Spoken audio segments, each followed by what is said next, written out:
नमस्कार दोस्तों, स्वागत है आपका प्रगति एमपीपीएससी के यूट्यूब चैनल पर। लास्ट लेक्चर में हमने भारतीय दार्शनिकों के अंतर्गत शंकराचार्य और चारवाक को पढ़ा। आज हम गुरु नानक, कबीर और तुलसीदास को पढ़ेंगे। तो सबसे पहले हम गुरु नानक को पढ़ने का प्रयास करते हैं।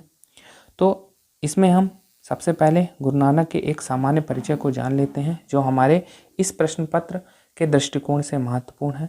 गुरु नानक का जो जीवन काल है 1469 से 1539 तक माना जाता है। 2 अंकों में यह प्रश्न पूछा जा सकता है कि ननकाना साहिब और करतारपुर साहिब, इसके बारे में पूछा जा सकता है, इसीलिए हमने इसे यहाँ पर रखने का प्रयास किया है। तो ननकाना साहिब, इसे तलवंडी कहा जाता है, जो वर्तमान पाकिस्तान में उपस्थित है। यह गुरु नानक का जन्म स्थान माना जाता है और गुरु नानक जी ने अपना अंतिम समय करतारपुर में गुजारा, जो आज वर्तमान पाकिस्तान में है। हाल ही में करतारपुर कॉरिडोर सुर्खियों में रहा, तो इस दृष्टि से ये महत्वपूर्ण है कि 2 अंकों में ये पूछा जाए। गुरु नानक जी को सिख धर्म का संस्थापक कहा जाता है और ये सिख धर्म के प्रथम गुरु माने जाते हैं। गुरु नानक देव कवि, दार्शनिक, समाज सुधारक और योगी माने जाते हैं। इनकी प्रमुख रचनाओं में जपू जी, रसराज साहिब और सोहिला हैं। 2 अंकों में यह प्रश्न भी पूछा जा सकता है कि गुरु नानक देव की प्रमुख रचनाएं कौन कौन सी हैं। अब हम गुरु नानक देव के दर्शन को समझने का प्रयास करते हैं। पहले हम कुछ पंक्तियां देख लेते हैं, फिर समझेंगे कि गुरु नानक जी अपने दर्शन के माध्यम से समाज में क्या संदेश देना चाहते थे। जैसे पहली पंक्ति है कि नाम जपो, किरत करो, वंड छको। आशय है कि नाम जपो, ईश्वर के नाम का जप करो, ईमानदारी व मेहनत के साथ अपनी जिम्मेदारी निभाओ और जो कुछ भी कमाते हो जरूरतमंदों के साथ बांटो। कहने का आशय है कि इन पंक्तियों के माध्यम से वे ईश्वर की उपासना का संदेश दे रहे हैं। वे कहते हैं कि एक व्यक्ति को सत्यनिष्ठ और ईमानदार होकर अपने कर्तव्य का पालन करना चाहिए और उसने जो भी कुछ अर्जित किया है उसे परमार्थ में लगाने की कोशिश करना चाहिए। और आगे चलते हैं। इसमें अगली पंक्तियां हैं कि नानक नाम चढ़दी कला, तेरे भाने सरबत दावाला। इन पंक्तियों के माध्यम से वे सर्वधर्म संभाव का संदेश दे रहे हैं। वे सर्वे बंधु सुखना, सर्वे संतु निरामया का संदेश दे रहे हैं। वे कहते हैं कि सभी की भलाई में ही हमारी भलाई निहित है। तो इस प्रकार से वे समाज, जनता में संदेश दे रहे हैं कि परमार्थ और भलाई ये सर्वाधिक महत्वपूर्ण मूल्य हैं और एक इंसान को, मनुष्य को इन्हें अपने जीवन में उतारने का प्रयास करना चाहिए। और अगली पंक्तियां देखते हैं जिनके माध्यम से वे हिंदू मुस्लिम एकता पर बल देते हैं और वे कहते हैं कि बंदे इक्का खुदाए, दे हिंद मुसलमान, दावा राम रसूल कर लड्डे बेईमान। तो इन पंक्तियों के माध्यम से गुरु नानक देव समाज, प्रशासन में एक सौहार्द, प्रेम की भावना का प्रसार करना चाहते थे और पूरे भारत को, पूरे समाज को एकबद्ध रूप में रखना चाहते थे। और आगे चलते हैं और इसमें गुरु नानक देव सिद्धांतों को समझने का प्रयास करते हैं। गुरु नानक देव सर्वेश्वरवादी थे, अर्थात वे ईश्वर की सत्ता पर विश्वास करते थे। वे कहते थे कि ईश्वर एक ही है और जगत के कण कण में ईश्वर की उपस्थिति है, अतः हमें एक ही ईश्वर की उपासना करनी चाहिए। गुरु नानक देव निर्गुण मार्गी थे, अर्थात वे निराकार ईश्वर की उपासना करते थे। गुरु नानक कहते हैं कि व्यक्ति मन, वचन व कर्म तीनों की पवित्रता द्वारा ही ईश्वर को प्राप्त कर सकता है। इस प्रकार से ईश्वर के संबंध में उन्होंने अपने सिद्धांत बताए और वे कर्म के सिद्धांत पर विश्वास जताते थे, अर्थात यह कर्म का सिद्धांत व्यक्ति को कर्तव्य परायण बनाने में महत्वपूर्ण है। वे अपने कर्म के सिद्धांत को गीता के निष्काम कर्म से जोड़कर बताते हैं, जहाँ पर यह बताया गया है कि व्यक्ति का अधिकार केवल कर्म करने में है, फल की चिंता व्यर्थ है। अब हम गुरु नानक देव के योगदान को समझने का प्रयास करते हैं। गुरु नानक देव ने अपने अनुयायियों के लिए 10 सील का सिद्धांत दिया और इन्हीं संदर्भों में इनका योगदान है। जैसे वे कहते हैं कि समाज में व्याप्त जो अंधविश्वास हैं, जैसे छुआछूत, भेदभाव, रूढ़ियाँ एवं पाखंड, तो इन सब का उन्होंने विरोध किया और उन्होंने कहा कि व्यक्ति को सद आचरण पर बल देना चाहिए। उन्होंने, जैसा कि अभी हमने पढ़ा था, कि हिंदू मुस्लिम एकता के वे प्रबल समर्थक रहे। उन्होंने स्त्री पुरुष की समानता पर भी बल दिया है। उन्होंने कहा कि समाज की प्रगति में दोनों का योगदान है, स्त्री भी पुरुष के समान आगे बढ़कर सभी कार्यों में देश की प्रगति में योगदान दे सकती है। और हमने आगे भी समझा था कि उन्होंने पारस्परिक सहयोग, भाईचारा, प्रेम को प्रोत्साहित करने वाली बात कही थी। और अभी हमने समझा है कि किस प्रकार से वो कर्म के सिद्धांत को स्वीकारते हैं और गीता के निष्काम कर्म की अवधारणा से इसको जोड़ते हैं। और ऐसे उन्होंने सामान्य सिद्धांत बताए हैं जो उनके 10 शील कहलाते हैं। तो इस प्रकार से हमने गुरु नानक देव के योगदान को समझा। अब विगत वर्षों में इससे संबंधित जो भी प्रश्न पूछे गए हैं उन्हें हम देख लेते हैं। जैसे वर्ष 2014 में 150 शब्दों का प्रश्न पूछा गया है कि गुरु नानक जी का दर्शन। तो गुरु नानक जी का दर्शन हम बताएंगे किस प्रकार से वे हिंदू मुस्लिम एकता पर बल देते हैं, वे परस्पर सौहार्द, परमार्थ की भावना पर बल देना चाहते हैं। जैसे वे कहते हैं कि व्यक्ति को सत्यनिष्ठ होकर कार्य करना चाहिए और जो भी वो कमाता है वो परमार्थ के लिए ही कमाता है। तो इस प्रकार से वो सर्वधर्म समभाव, वसुधैव कुटुंबकम की भावना अपने आप में संजोए हुए हैं। तो इन सबको ही लिखना है और वर्तमान में इसकी प्रासंगिकता भी बताना है कि किस प्रकार से आज सत्यनिष्ठ होना प्रशासन समाज में एक महत्वपूर्ण गुणधर्म है, इसकी आवश्यकता है। तो गुरु नानक जी का दर्शन आज कितना महत्वपूर्ण है। आज हम देखते हैं जो एक मॉब लिंचिंग का कॉन्सेप्ट आया है, ठीक है, तो जो हिंदू मुस्लिम के वो प्रबल समर्थक थे, तो सांप्रदायिकता को कम करने में गुरु नानक जी का दर्शन महत्वपूर्ण योगदान देता है। तो इस प्रकार से हम वर्तमान प्रासंगिकता के साथ अपनी बात रखेंगे। वर्ष 2016 में 3 अंकों का प्रश्न पूछा गया कि सिख धर्म के संस्थापक कौन थे। तो हमने इसको पढ़ा था कि सिख धर्म के संस्थापक गुरु नानक देव थे, उन्हें सिख धर्म का प्रथम गुरु भी माना जाता है। तो इस प्रकार से हमने इनको समझा। इसमें और भी प्रश्न पूछे जा सकते हैं, जैसे इनकी प्रमुख रचनाएं क्या हैं, हिंदू मुस्लिम एकता के संबंध में इनके क्या विचार हैं। तो इनसे संबंधित 2 अंक 5 अंकों में प्रश्न पूछे जा सकते हैं। तो इस प्रकार से हमें इसके लिए तैयार रहना चाहिए। अब हमारे अगले दार्शनिक हैं संत कबीर। संत कबीर के एक सामान्य परिचय को हम यहाँ देख लेते हैं। इनका जीवन काल 1398 से 1518 तक माना जाता है, हालांकि इसमें विवाद है। इनके गुरु रामानंद थे और सूफी संत शेख तकी को भी इनका गुरु माना जाता है। कबीर के बारे में एक चीज़ कही जाती है कि कबीर निरक्षर थे। उन्होंने कभी भी स्कूल का मुंह नहीं देखा, ना तो उन्हें लिपि का ज्ञान था, ना ही वे लिखना जानते थे। लेकिन फिर भी कबीर ने समाज व अपने जीवन के अनुभवों से बहुत कुछ अर्जित किया और समाज में अपना योगदान भी दिया। कहा जाता है कि उन्होंने अपने जीवन की पाठशाला से सब कुछ चीज़ें सीखी और उन्होंने अपने कथनों में भी ये बात कही है कि मसी कागज छुओ नहीं, कलम गही नहीं हाथ। तो इस प्रकार से कबीर बताते हैं कि वे निरक्षर थे, लेकिन अपनी जीवन की पाठशाला से उन्होंने सब कुछ अर्जित किया और समाज में उसे प्रसारित किया। एक प्रश्न पूछा गया है विगत वर्षों में कि कबीर की रचनाओं का संकलन क्या है, तो उसे बीजक कहते हैं। आगे भी ये प्रश्न पूछा जा सकता है और बीजक के 3 भाग हैं, साखी, सबद, रमैनी। साखी का अर्थ है साक्ष्य, सबद से तात्पर्य है शब्द और रमैनी का मतलब है रमन करने वाला। तो इस हिसाब से ये महत्वपूर्ण है। और आगे चलते हैं और कबीर के दर्शन को समझने का प्रयास करते हैं। जो संत कबीर हैं, संत कबीर का जो दर्शन है उन पर विभिन्न दर्शनों का प्रभाव है। जैसे शंकराचार्य का ज्ञान मार्ग, जिसे अद्वैतवाद का सिद्धांत, अभेदवाद का सिद्धांत कहा जाता है, ठीक है। इसे अभी हमने लास्ट लेक्चर में समझा था कि जहाँ पर शंकराचार्य कहते हैं कि ब्रह्म सत्य जगत मिथ्या, और वो कहते हैं कि ब्रह्म के स्तर पर सभी जीव एक समान, वहाँ कोई भी भेद नहीं है। तो इस प्रकार से समानता का सिद्धांत वहाँ से निकल कर आता है और कबीर भी इसे अपने जीवन में उतारते हैं। दूसरा है पतंजलि का योग दर्शन। योग दर्शन सदाचरण को अभ्यास में लाने से संबंधित है। रामानंद उनके गुरु थे, तो रामानंद का प्रभाव है उन पर।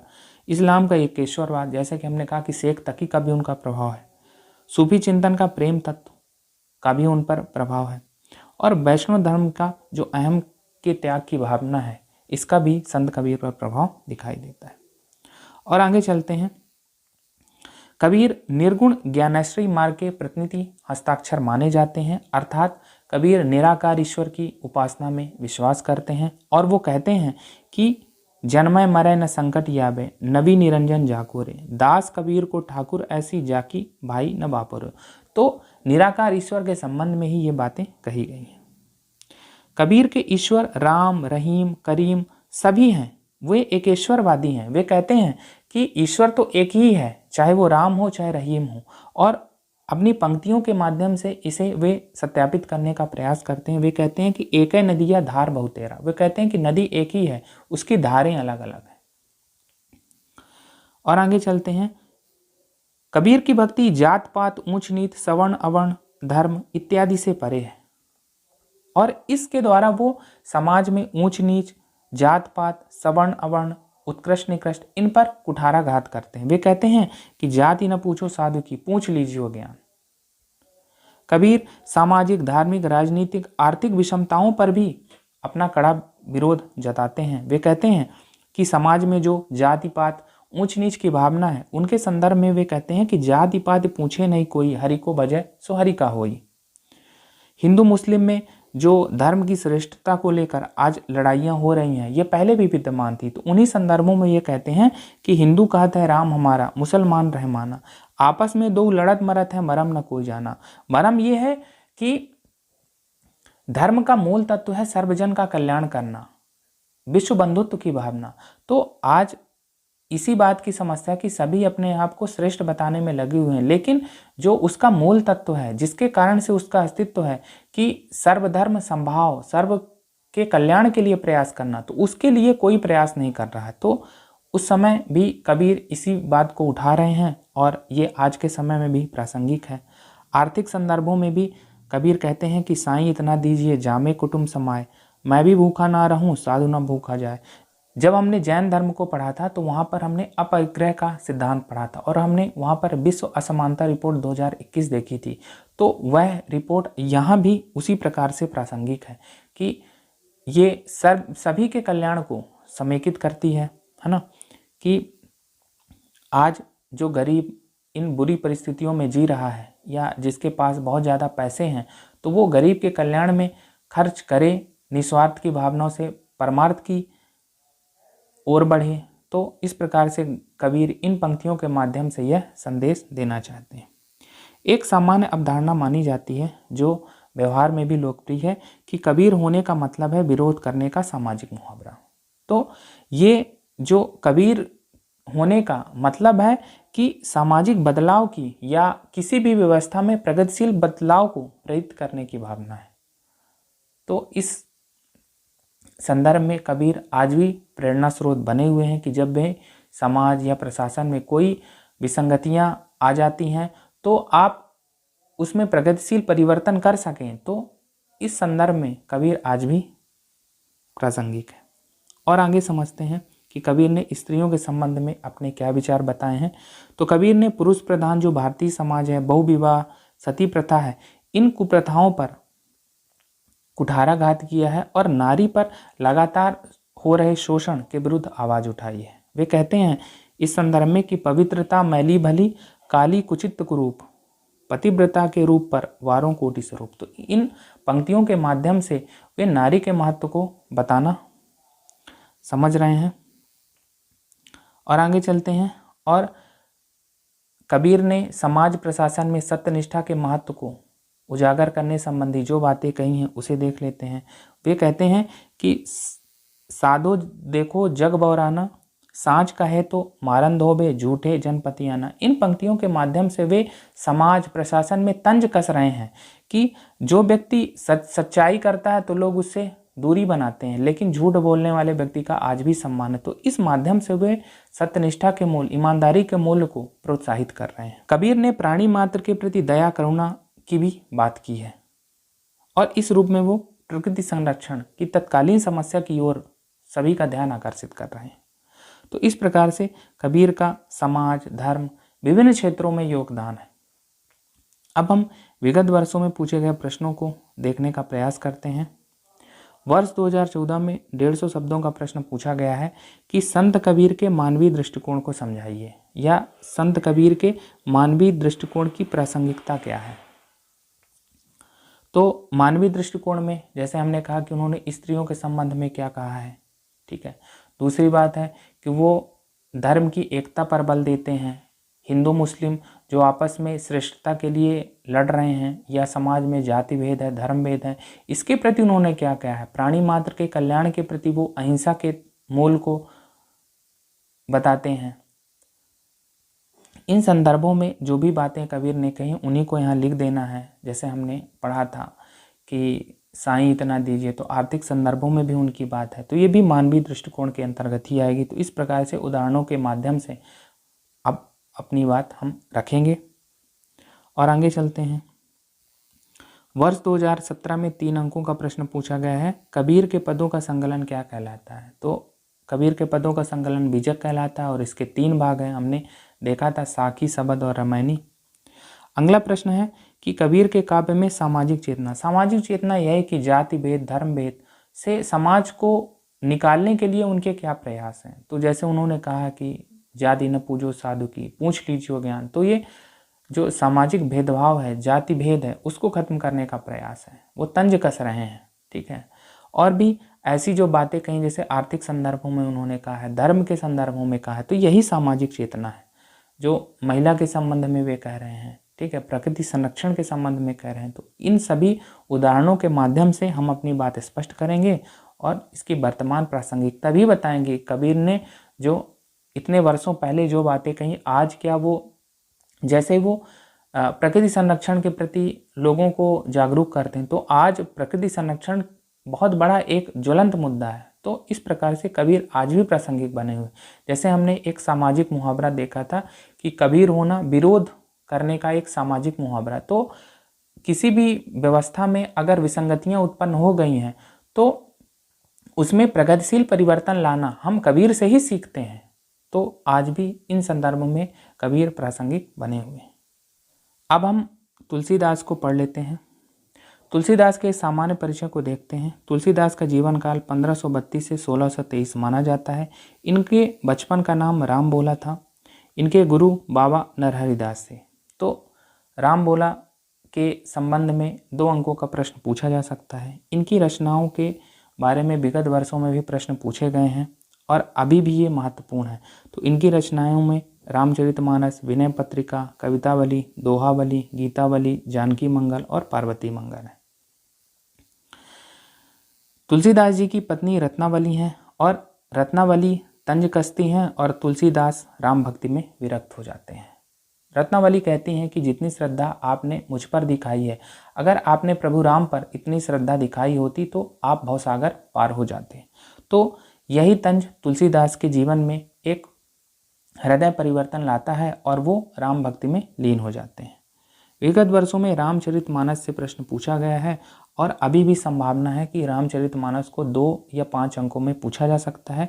तो इसीलिए हमने यहाँ पर लिखा है रामचरितमानस तुलसीदास जी की लोकप्रिय रचना है। रामचरितमानस का अर्थ है राम का चरित्र सरोवर, यानी राम कथा है। ये 60 खंडों में है। बाल कांड है, अयोध्या कांड, अरण्य कांड, किष्किंधा कांड, सुंदर कांड, लंका कांड और उत्तर कांड। ये अवधी भाषा में प्रबंध काव्य है। तो इस प्रकार से 2 अंकों में या 5 अंकों में इसे हम लिख सकते हैं। विगत वर्षों में ही एक प्रश्न पूछा गया है कि तुलसीदास के स्वांत सुखाई की विशिष्टता को समझाइए। तो इसे हम एक कहानी के माध्यम से समझते हैं। जब तुलसीदास जी ने रामचरितमानस की रचना की तो उनके पास बहुत सारे सुझाव आए कि आपने यहाँ कमी कर दी, आपको वहाँ सुधार करना चाहिए, आप इसे जोड़िए, आप इसे हटाइए। तो इन सब के जवाब में तुलसीदास जी ने कहा कि मैंने रामचरितमानस की रचना केवल अपने सुख के लिए की है, हालांकि इससे आपको अगर सुख की प्राप्ति होगी तो मुझे कोई दिक्कत नहीं है। तो इन्हीं अर्थों में स्वांत सुखाय की अवधारणा है। तो उन्होंने कहा कि स्वांत सुखाय तुलसी रघुनाथ गाथा। आशा है कि स्व के आनंद के लिए ही तुलसीदास जी ने रघुनाथ की गाथा लिखी है। और आज भी हम देखते हैं कि उन्होंने लिखा तो स्वयं के आनंद के लिए था, लेकिन यह रचना आज भी संपूर्ण विश्व के लिए प्रेरणादायी है और कल्याणकारी है। कैसे? जो राम राज्य की संकल्पना है। ठीक है। तो अभी हम आगे इसको राम राज्य की संकल्पना को समझेंगे और आगे चलते हैं। और तुलसीदास जी की सामाजिक चेतना, समाज में उनका क्या योगदान है, कैसे आज भी वो प्रासंगिक है, इसे देख लेते हैं। तो तुलसीदास जी ने अपनी रचनाओं के माध्यम से लोक मंगल की चेतना जागृत की है। जैसे वे कहते हैं कि परहित सरस धर्म नहीं भाई। इन पंक्तियों के माध्यम से वे परमार्थ को चरितार्थ करने की कोशिश करते हैं। वे कहते हैं कि परमार्थ से बड़ा कोई भी धर्म नहीं है।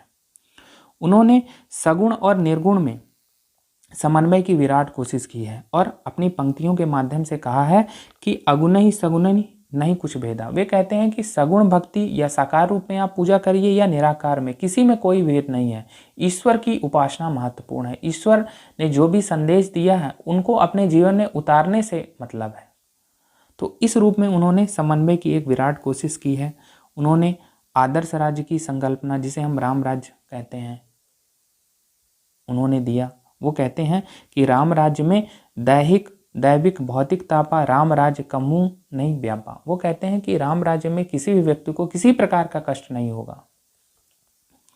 वे अपने रचनाओं के माध्यम से सामंतवादी तानाशाही का विरोध करते हैं। वे कहते हैं कि लंका निश्चर निकर निवासा, यहाँ कहाँ सज्जन करवासा। कहने का आशय है कि लंका में राक्षसों का निवास है तो यहाँ पर सज्जन कैसे रह सकते हैं। तो वो इन पंक्तियों के माध्यम से यही कह रहे हैं कि जिस देश में सामंतवाद या तानाशाही है वहाँ लोकतंत्र की स्थापना हो ही नहीं सकती, जनता सुखी रह ही नहीं सकती। तो इन संदर्भों में इसकी प्रासंगिकता आज भी है। उन्होंने प्रकृति चित्रण भी अपनी रचनाओं के माध्यम से किया है। वे कहते हैं कि बरसहि जलत भूमि नियर आए, यथा नभहि बुद्धि विद्या पाए।